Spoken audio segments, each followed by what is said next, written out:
Hey, salut tout le monde, ici Room qui vous retrouve avec plaisir aujourd'hui pour cette nouvelle vidéo, j'espère que vous allez bien. Tout comme les autres vidéos, ça va se décomposer en 3 parties. Première partie, je vais vous présenter les derniers mangas que j'ai achetés, que j'ai lus. Ensuite, je vais vous parler des animés que j'ai pu regarder ces derniers mois. Et enfin, pour terminer, les jeux vidéo, soit que j'attends, soit que j'ai déjà terminé, vu qu'il y en a un que j'ai terminé et que j'aimerais vous présenter, ou du moins vous en parler, parce que j'ai pas mal de choses à vous dire là-dessus. Voilà, maintenant que vous connaissez le plan de cette vidéo, on est tout de suite parti avec la première partie, donc mes lectures manga.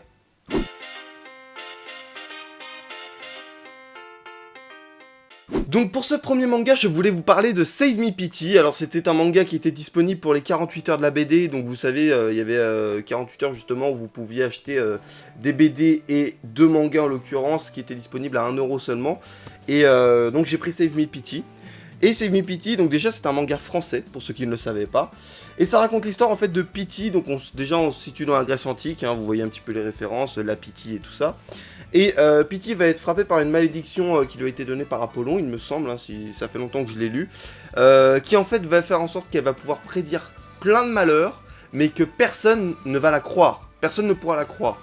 Et puis elle va être impliquée dans une autre histoire, c'est qu'en fait elle va rencontrer Zeus qui va lui demander de protéger son fils illégitime qui est souvent attaqué par sa femme qui justement, vu que c'est le fruit d'un amour, un autre amour, et bah elle pète un petit peu des câbles et donc elle fait tout pour lui pourrir la vie et Pity va être chargé de le protéger, voilà c'est un petit peu le topo du premier tome en tout cas. Alors j'ai bien apprécié Save Me Pity mais pas au point de m'acheter la suite, c'est-à-dire que franchement j'ai passé un bon moment à lire le tome 1, mais je me sens pas de lire la suite parce que je pense que c'était pas forcément adressé à moi, ou du moins je me suis pas senti concerné. Mais à côté de ça, je sais que par exemple Magali l'a lu et a acheté les autres tomes directement parce qu'elle a surkiffé. Donc voilà, ce qu'elle a apprécié, tout comme moi, ce que j'ai apprécié, mais pas au point de continuer comme je vous l'ai dit, c'est l'humour déjà, l'humour qui est sympa. Bon, je sais qu'elle, ça l'a fait éclater de rire, moi je trouvais ça sympatoche. Et à côté de ça, il y a énormément de références à d'autres séries, à d'autres mangas, d'autres animés. Par exemple, il y a des références à Game of Thrones, il y a des références à Ulysse 31, voilà, il y a des références à plein d'autres trucs. Et franchement c'est super cool. Déjà si t'arrives à reconnaître toutes les références, tu t'éclates. Après forcément comme on est dans la Grèce antique, tu vas avoir plein de références plus ou moins mythologiques. Donc ça c'est cool également. Après si tu t'y connais pas du tout, genre quand on te présente Oedipe et que tu sais pas qui est Oedipe, tu comprends pas trop. Mais là dès le tome 1, t'as l'histoire avec Oedipe. Voilà bref, je vous spoil pas, il y a l'histoire d'Oedipe dedans, mais remasterisée justement pour que ça rentre dans le cadre de Save Me Pity. J'ai trouvé ça super sympa. Et donc franchement Save Me Pity, bah écoutez... Moi je vous conseille de vous prendre le tome 1, de le lire, vous voyez si ça vous convient, si vous voulez acheter la suite. Je sais qu'il y en a qui adorent, mais moi voilà, j'adore pas au point de prendre la suite, voilà. Comme je vous l'ai déjà dit au moins une centaine de fois. On enchaîne avec un manga qui a été vachement attendu par beaucoup de fans et qui a surtout été traité par beaucoup de youtubeurs manga, enfin du moins beaucoup. J'en ai vu 2 le faire, mais c'est déjà suffisant parce que c'est les plus connus. On va parler vite fait de Platinum End. Alors c'est un manga qui a été fait par les auteurs de Death Note, c'est pour ça qu'il était si attendu que ça. Et c'est un manga, moi j'appelle ça survival game, en fait c'est... Le délire c'est que tu vas te retrouver avec 13 participants il me semble, et le dernier qui survit, eh bien se voit en fait devenir Dieu, voilà. Ça ressemble à Mirai Nikki, justement, je vous en reparlerai après. Alors après, oui, voilà, ça c'est le topo vraiment de base. Mais après, c'est pas vraiment ce qui est intéressant. Ce qui est intéressant, c'est qu'on va suivre surtout le quotidien de Mirai. Donc c'est un jeune homme qui a des tendances suicidaires au début, et qui au moment de se jeter dans le vide, en fait, va se faire va se faire sauver par son ange gardien, qui va en fait lui expliquer, non elle lui explique même pas les règles du jeu tout de suite, mais enfin bref, elle va lui donner quelques pouvoirs en fait pour qu'il puisse devenir heureux. Donc il va avoir l'opportunité d'avoir des flèches de couleur, donc une flèche, je sais plus les couleurs, hein, excusez-moi ça fait longtemps que je l'ai lu, une flèche qui va lui permettre de faire en sorte que dès que quelqu'un se fait frapper par cette flèche, et eh bien il tombe amoureux, irrésistiblement amoureux de lui, voilà, une autre qui permet de tuer directement la personne, et enfin il aura également des ailes. Et la particularité, c'est que dans ce survival game, en fait, tu as différentes catégories d'anges. Et chaque ange, les catégories donnent des pouvoirs différents à ses utilisateurs. Enfin, du moins à ceux qui sont associés à cet ange. Genre Mirai, lui, il a la possibilité d'avoir les 3, donc les ailes et les 2 flèches. Certains auront que les 2 flèches, certains qu'une seule flèche, certains que les ailes. Certains 2 trucs, voilà, c'est assez particulier. Mais ça, c'était le topo assez intéressant, j'ai trouvé. Au moins ça apporte, je pense que ça va pouvoir apporter pas mal de trucs par la suite. Le problème avec ce genre de manga en fait, c'est surtout la fin du survival game. Tu sais parfaitement comment ça va se finir, ou du moins à moins qu'ils arrivent à nous surprendre. c'est toujours le héros principal avec la meuf qu'il aime ou avec son meilleur ami, c'est toujours la même chose. Donc j'espère que ça va innover, ou j'espère justement qu'on sera quand même surpris, même si cette fin est attendue, qu'ils trouvent un moyen de faire en sorte qu'on s'ennuie pas non plus. Donc après, pour l'instant, il n'y a que le tome 1, donc j'ai vraiment hâte de lire la suite pour voir jusqu'à où ça va nous mener. Mais pour l'instant, voilà, je vous le conseille. Vraiment, si vous voulez vous lire un petit manga sympatoche, que vous ne connaissez pas vraiment ce style d'histoire, et bien n'hésitez pas, hein, jetez-vous dessus. C'est un bon manga pour l'instant. Bon, c'est que le tome 1, on peut pas juger vraiment. Mais en tout cas, le tome 1 est assez sympa. Alors je vous en avais parlé dans le dernier épisode, mais en tant qu'animé, parce que j'avais regardé l'animé de Nanatsu no Taizai ou Seven Deadly Sins, et les 7 péchés capitaux en français. Donc j'ai acheté la suite, en fait l'animé se termine, je crois il me semble, à l'épisode, au tome 12, et j'ai acheté le 13, 14 et le 15 qui est sorti très récemment. Et franchement, c'est toujours aussi bien. Si vous cherchez un bon shonen, que vous adorez ça, ben n'hésitez pas à vous jeter dessus de toute manière. C'est un shonen qui a cartonné au Japon, il me semble qu'il était 2ème des ventes au Japon juste derrière One Piece pendant un certain temps. Je pense que maintenant c'est plus le cas, mais en tout cas, jetez-vous dessus, il est juste excellent. Les personnages toujours aussi attachants, des surprises dans les nouveaux tomes, dans ce tome 15. Franchement pas mal de surprises, pas mal de découvertes surtout. Donc que du bon pour l'instant. Seven Deadly Sins, ou Nanatsu no Taizai pour ceux qui ont vu l'anime. Franchement, j'ai pas vraiment de critique à apporter. Voilà, je m'éclate en regardant ce manga, enfin en lisant ou en regardant l'anime, je m'éclate à chaque fois. Les personnages sont super marrants et puis les combats sont putain d'épiques. Hein. Donc que du bon pour l'instant. Donc si vous n'avez pas commencé l'anime, mais jetez-vous sur l'anime.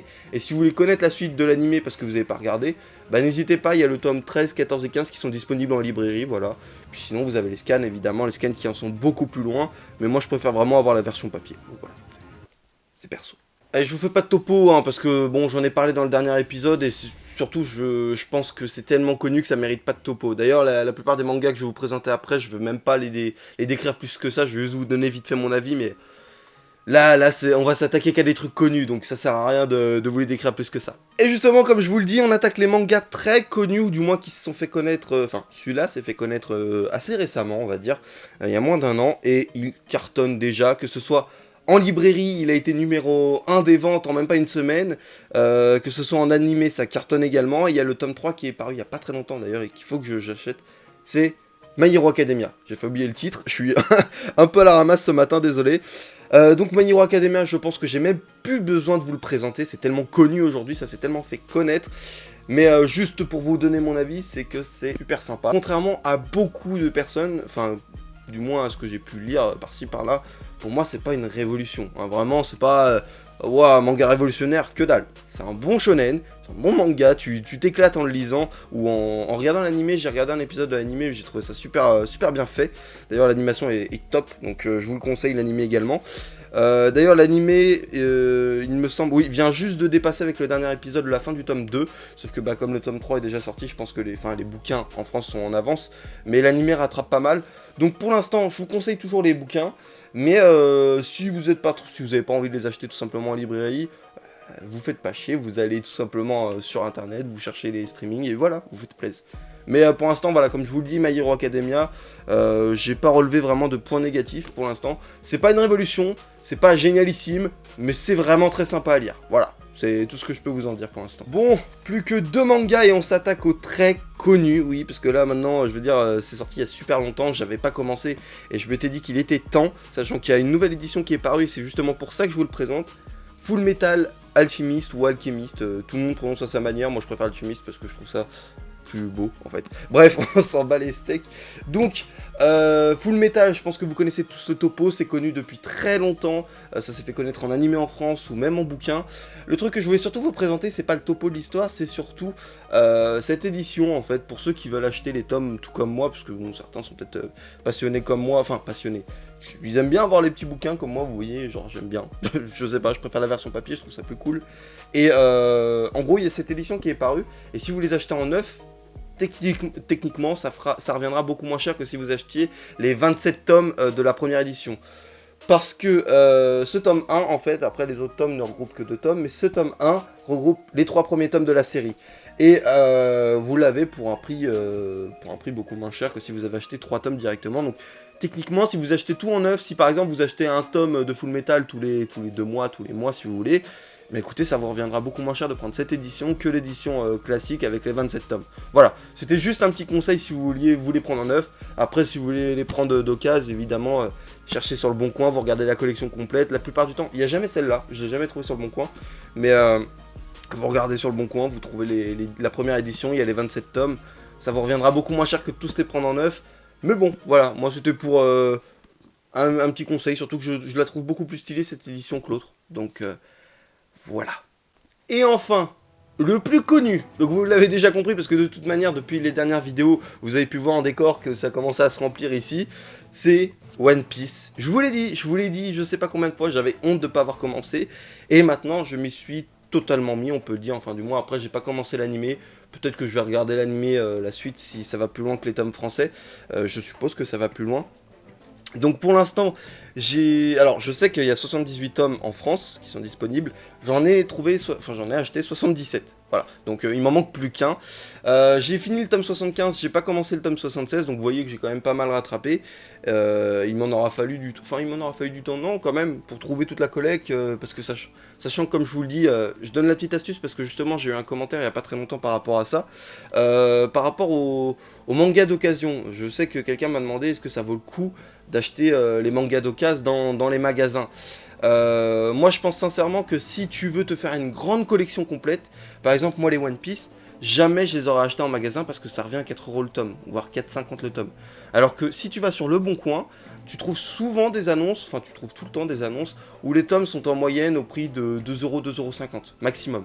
Donc techniquement ta collection te revient beaucoup moins cher. Après c'est sûr que bon, voilà, moi première annonce ça s'est arrêté au tome 55, après il a fallu que je prenne la suite jusqu'au tome 71, et enfin j'ai retrouvé une annonce qui faisait la suite.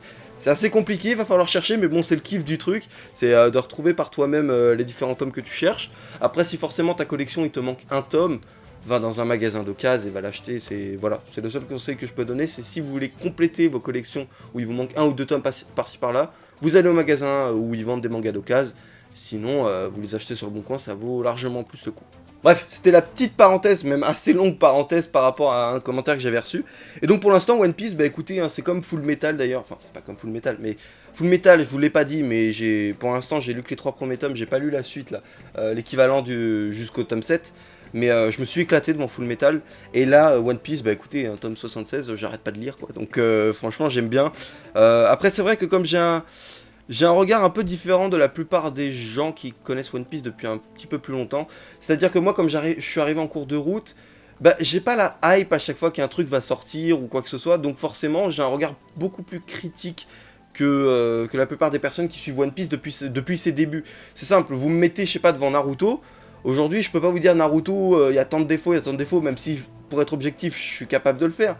Mais j'aime tellement Naruto parce que j'ai suivi ça depuis les débuts, ben, ce serait trop difficile d'en faire une critique. Et aujourd'hui, bah, One Piece, comme j'ai commencé en cours, j'ai vu pas mal de points négatifs et j'aimerais bien peut-être faire une vidéo, ouais, pas une analyse manga, mais presque ça, sur One Piece justement, pour en discuter et pour voir peut-être les potentiels points négatifs que les grands fans et tous ceux qui suivent ça depuis le début ne voient peut-être pas, ou peut-être que ça ne les dérange plus avec le temps. Enfin voilà, ça c'était la parenthèse vidéo, mais en tout cas One Piece pour l'instant c'est l'éclate. Je m'éclate, voilà.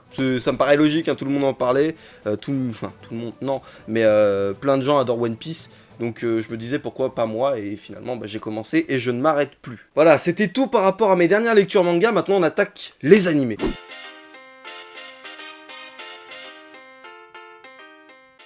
Alors pour ce premier animé, on va parler de Mirai Nikki. Je vous en avais un tout petit peu parlé avant par rapport à Platinum End, parce que le topo du survival game est le même en fait, ça reste dans ce cadre-là, c'est-à-dire qu'en gros vous avez 12 participants qui vont devoir s'affronter et s'entretuer, le dernier deviendra Dieu. Voilà. Ça c'est le même speech.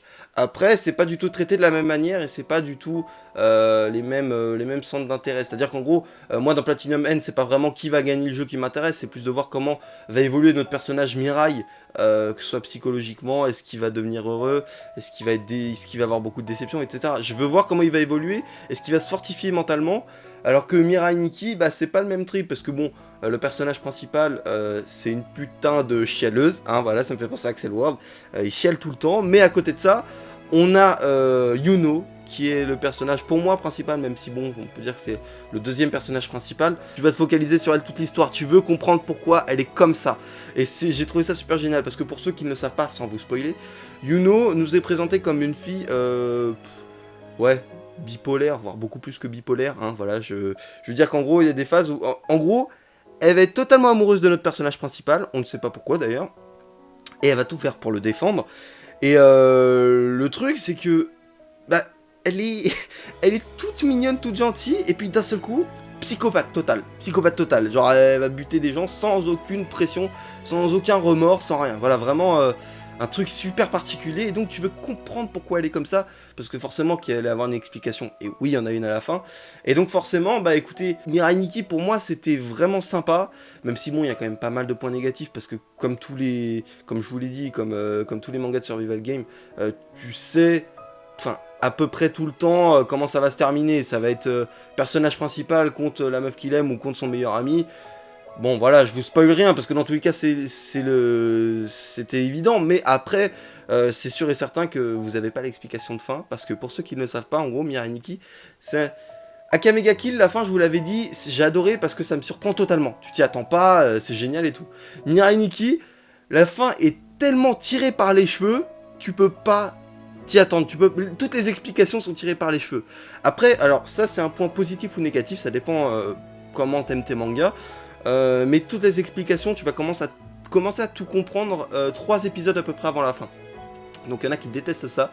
Moi j'adore. Le fait de tout découvrir à la fin, de te dire ah mais en fait c'est pour ça que à tel épisode et tout ça. J'adore ce type de fin. Donc si vous êtes comme moi, bah, n'hésitez pas à commencer Mirai Nikki. Vous allez vous éclater. Alors animé numéro 2, cet animé qui m'a plus ou moins foutu la honte dans une dernière vidéo, tout simplement parce qu'on me l'avait conseillé et que dans la vidéo où je devais reconnaître cet animé, je n'ai pas été capable de le reconnaître, donc voilà. Je me suis excusé en vidéo parce que franchement c'est la honte, quoi. On me le conseille et je fais pas gaffe, même si je l'ai reconnu parce que j'avais regardé le premier épisode mais je me souvenais absolument plus du nom. Donc on va parler de Roka no Yusha. Alors, Roka no Yusha, c'est un anime que j'ai regardé, donc déjà il y a 12 épisodes, je l'ai regardé avec Magali, donc déjà j'étais pas tout seul à faire mon analyse et tout, on regardait ça tranquillement, et ben, il y en a plein qui me disent que c'est génial, et moi, j'ai envie de dire, c'est pas mauvais, mais ça dépend comment on te le vend. C'est-à-dire que si tu ne sais pas du tout quel va être le topo principal de l'histoire, t'es super déçu à la fin. Tu te dis, mais merde, moi j'attendais que ça aille plus loin. En fait, c'est-à-dire que les premiers épisodes, voire ouais, je crois les 2-3 premiers épisodes, on te vend ça comme un manga dans lequel, enfin un animé, dans lequel tu vas avoir de la fight, de la fight magique, donc Heroic Fantasy, tout ça. Tu vas avoir vraiment un truc d'aventure, un récit d'aventure. Et puis finalement, arrivé à l'épisode je ne sais plus combien, vraiment genre 4, 5, je sais plus, honnêtement je sais plus. Tu vas te retrouver dans un délire où les personnages vont devoir trouver un intrus parmi eux. Voilà. Je spoil sans spoiler, parce que ça de toute façon ça va être, comme je le dis, tout le topo de l'histoire. C'est-à-dire que si toi on te le vend comme un manga où tu vas suivre une aventure, t'es totalement déçu. Si on te le vend comme un manga dans lequel tu vas être impliqué avec les personnages à trouver quel est l'intrus parmi eux, eh bien tu vas kiffer. Parce qu'en fait, tout le délire de trouver quel est l'intrus, qu'est-ce qui se passe, il y a des tensions dans le groupe et tout ça, qui ça peut être, eh bien, ça prend tout le manga, en fait. C'est-à-dire qu'à partir de l'épisode, je ne sais plus, hein, comme je vous le disais, peut-être 4, 5, je sais plus, jusqu'au dernier épisode, c'est que ça.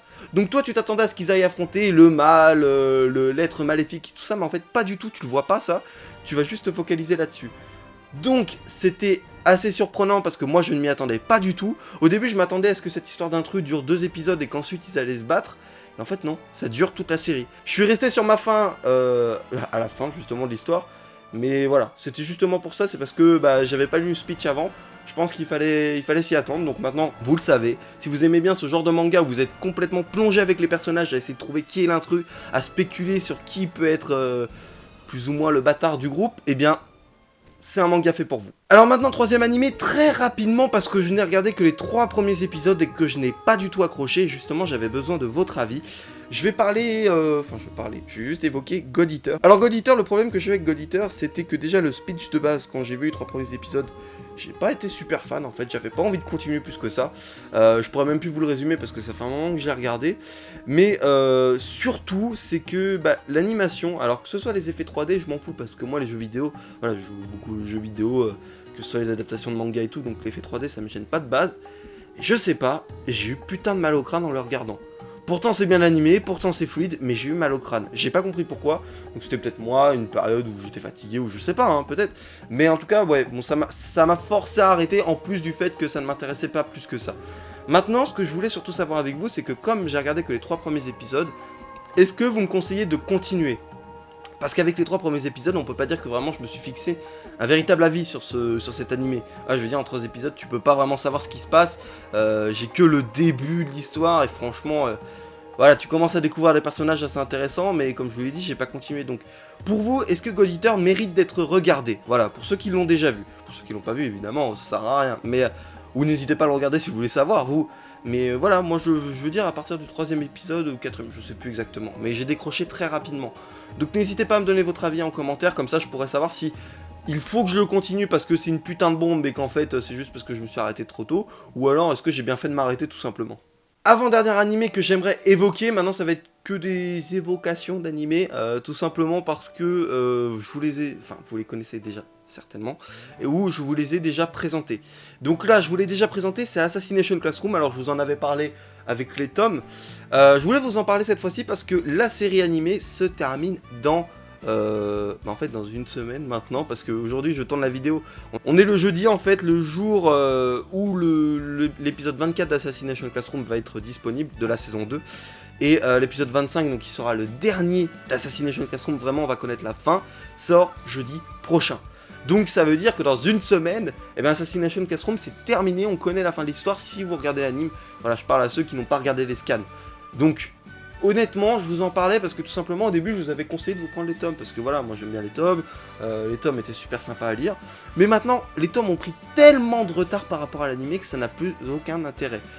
Pourquoi ? Parce que déjà l'animé, en fait je trouve que l'animation est super belle, l'histoire est super fidèle au manga, donc je vois pas pourquoi se faire chier à attendre la sortie des tomes, sachant que, pour ceux qui ne le savent pas, la série se termine en 20 tomes, elle est terminée au Japon en 20 tomes, nous on en est au tome 12, le tome 13 sort en juillet, il me semble, et voilà, il nous manque 7 tomes encore derrière. Je veux dire, mais enfin, ça sert à rien, je connais la fin de l'histoire dans une semaine, donc moi je pense personnellement ne pas acheter la suite. Vous, si vous voulez commencer déjà, n'hésitez pas à commencer avec les tomes, mais aujourd'hui, si je dois vous donner un conseil, c'est regarder l'animé, parce que l'animé se termine en 50 épisodes en tout, je crois qu'il y a la saison 1 de 25 et la saison 2 de 25 épisodes également. Ça suffit, je pense que ça suffit, je pense qu'il n'y a pas besoin de piocher dans ses économies pour s'acheter les tomes, à moins que vous soyez comme moi, que vous kiffiez avoir vos tomes, mais sinon trouvez-les-vous d'occasion, parce que les payer en neuf alors que vous pouvez déjà connaître la fin, juste en allant sur internet et en faisant streaming. Je parle pas des scans, parce que les scans c'est un petit peu plus particulier, moi je sais que les scans j'aime pas du tout lire les scans, je sais pas pourquoi. J'adore lire mes bouquins comme ça, ou alors regarder les animés, donc moi je vous conseille en animé, parce que ça va être terminé, mais sinon voilà, bon. Si vous voulez commencer, essayez de commencer un bouquin. Alors pour ce dernier animé, je souhaitais vous parler très rapidement de Dragon Ball Super. Alors je vais pas en faire un blabla, vous dire si j'aime ou j'aime pas, on s'en fout, c'est pas ça l'histoire. C'est juste que maintenant qu'il commence à y avoir pas mal de trucs dans l'histoire, c'est-à-dire que bon, les 2 premiers arcs, on les a vus en film, donc on en avait rien à foutre.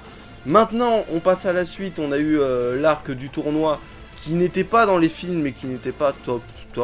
Et puis là, on arrive vraiment dans un arc qui a l'air super sympa avec Black Goku et tout. Pour ceux qui connaissent pas Dragon Ball Super, bon je vous spoil pas du tout en disant ça, parce que c'est le nom des arcs. Mais c'est juste pour informer ceux qui connaissent. Je voulais savoir si ça vous intéressait qu'on fasse quelques reviews, pas d'épisodes, pas genre tous les épisodes, parce que c'est déjà fait par beaucoup de gens. Mais par exemple, je sais pas, tous les 10 épisodes, tous les 5 épisodes, histoire d'en discuter s'il y a quelque chose vraiment d'intéressant qui peut se passer. Parce que j'ai regardé certaines reviews, j'en regarde de temps en temps, et honnêtement, il y a des fois je suis d'accord avec les gens, il n'y a pas de problème, et des fois je suis pas d'accord.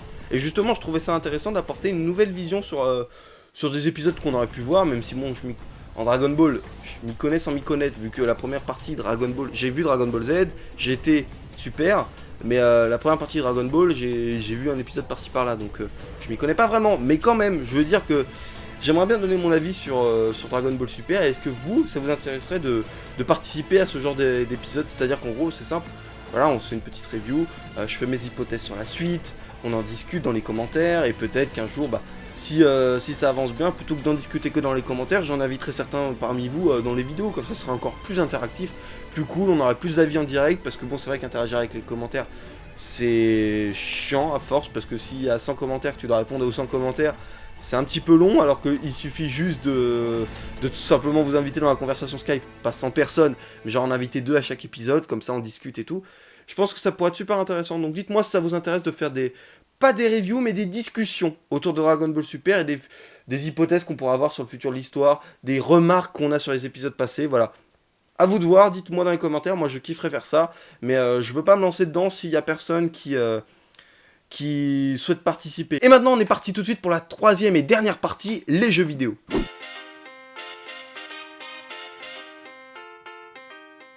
Alors pour le jeu vidéo que je souhaitais vous parler, que j'ai pu tester, que j'ai même terminé, j'ai terminé le mode histoire, bon il est assez court, j'ai fait pas mal d'autres combats, c'est le jeu que beaucoup de personnes ont testé ces derniers temps, c'est One Piece Burning Blood. Alors pourquoi je souhaitais vous en parler? Parce que, eh bien je ne vous le conseille pas du tout. Mais en tout cas voilà, on nous présentait ça comme le premier réel jeu de combat One Piece, où il n'y a que de la fight. Et le système de combat est assez intéressant, voilà, là-dessus je peux pas le nier. Le problème c'est, alors moi ce qui me fait le plus chier, c'est que quand t'es pris dans un combo, à moins d'avoir un personnage spécifique, tu ne peux pas t'en retirer. C'est tu te prends le combo jusqu'au bout, donc c'est super chiant, ça c'est un truc que je supporte pas. C'est quelque chose que t'as pas dans Naruto par exemple, où t'as le principe de permutation. Ça c'est vraiment cool, et c'est dommage qu'on l'ait pas dans One Piece, ou qu'on n'ait pas un équivalent tout simplement. Après, il y a plein de spécificités, par exemple, ce qui est vachement bien respecté, c'est toutes les particularités des personnages. Sanji ne va pas être capable de frapper toutes les femmes. En gros, tu mets une femme en face de lui dans le jeu, il va juste envoyer des cœurs à distance et tout, qui vont faire un tout petit peu de dégâts. Mais donc ça reprend vraiment bien ce que tu as dans le manga. Donc ça c'est cool, mais bah, c'est quand même assez problématique de temps en temps, parce que quand c'est trop proche, ben voilà, je veux dire, Sanji, le problème c'est que si tu connais pas l'équipe de ton adversaire, imaginons en ligne, je sais pas, parce qu'il prend un truc aléatoire, et que finalement tu prends Sanji dans ton équipe et que c'est ton dernier survivant et que tu te retrouves qu'en face d'une équipe de meufs, tu sais tout de suite que t'as perdu. Tu le sais tout de suite. Bon, faut aller à l'extrême pour en arriver à ce cas-là, mais bon, on sait jamais, hein, ça se trouve ça peut vous arriver en ligne. Donc là c'est un petit peu chiant. Après, j'ai trouvé ça super sympa, parce que oui, il y a le mode histoire qui reprend l'arc de Marineford avec des cinématiques super jolies. Le problème c'est que ça reprend que l'arc de Marineford sous plusieurs points de vue. Le problème c'est que forcément, bah, quand il y a un fight entre Akainu et un personnage que tu as joué auparavant, t'as forcément la même cinématique. Donc certes elle est belle, mais si on se tape toujours la même cinématique et c'est toujours le même arc, waouh, à la fin c'est lourd, parce que tu tapes tout le temps les mêmes missions. Donc ouais, je suis pas... Enfin, One Piece Burning Blood, je suis vraiment très mitigé. Je vous le conseille pas, ou du moins vous le prendre d'occasion. En neuf, ça vaut vraiment pas le coup. Voilà, le problème c'est que, ok, le jeu, enfin le système de combat est plutôt cool. Il n'y a pas beaucoup de personnages, il n'y a pas beaucoup de soutien, il n'y a pas, voilà, il y a quasiment aucune map. Mais le vrai problème c'est le mode histoire, quoi. Putain, tu veux te faire un mode histoire, c'est toujours Marineford et tu vois 15 fois les mêmes combats, donc lourd, vraiment très lourd à la fin. Et pour terminer, les deux jeux manga que je souhaitais aborder pour terminer cette vidéo, c'était en premier lieu l'Attaque des Titans qui sort en août de cette année justement. Donc ce qui est sûr et certain, c'est que je vais vous en faire un let's play. Là je sais pas si ça va vous plaire, si ça vous tente, mais voilà, je veux dire, j'ai fait le let's play SAO alors que ça intéresse pas beaucoup de gens, parce que je kiffe le jeu et parce que je souhaitais le présenter quand même. Et là je souhaite faire la même chose pour l'Attaque des Titans, même s'il y a déjà eu pas mal de let's play, mais en japonais. Donc moi j'aimerais bien le faire sur la version française, donc comme je vous l'ai dit, qui sort dans 2 mois. Voilà, n'hésitez pas à me donner votre avis, hein, si ça vous intéresse, si vous allez plus ou moins suivre quelques épisodes, ou peut-être tous les épisodes, ça dépend. Mais voilà, qu'est-ce que vous en pensez? Moi en tout cas, je sais que je vais le faire, peu importe, même si vous me dites non, c'est de la merde, je le ferai quand même, mais au moins savoir un petit peu l'avis général, est-ce que ça vous intéresse ce jeu l'Attaque des Titans? Parce que pour l'instant, j'en ai vu que des gameplays, j'ai quasiment pas vu les let's play des autres pour pas me spoiler, mais j'ai vu quelques gameplays et franchement, ça a l'air super intéressant, l'histoire a l'air d'être, je sais plus si je crois que ça respecte vachement bien la série animée. En tout cas, le jeu a l'air d'être putain de bon, donc je souhaite vous en faire un let's play. Et enfin, le dernier jeu, c'est un jeu SAO, oui forcément, parce que bah là je vous fais un let's play sur SAO Lost Song qui est d'ailleurs bientôt terminé, je pense.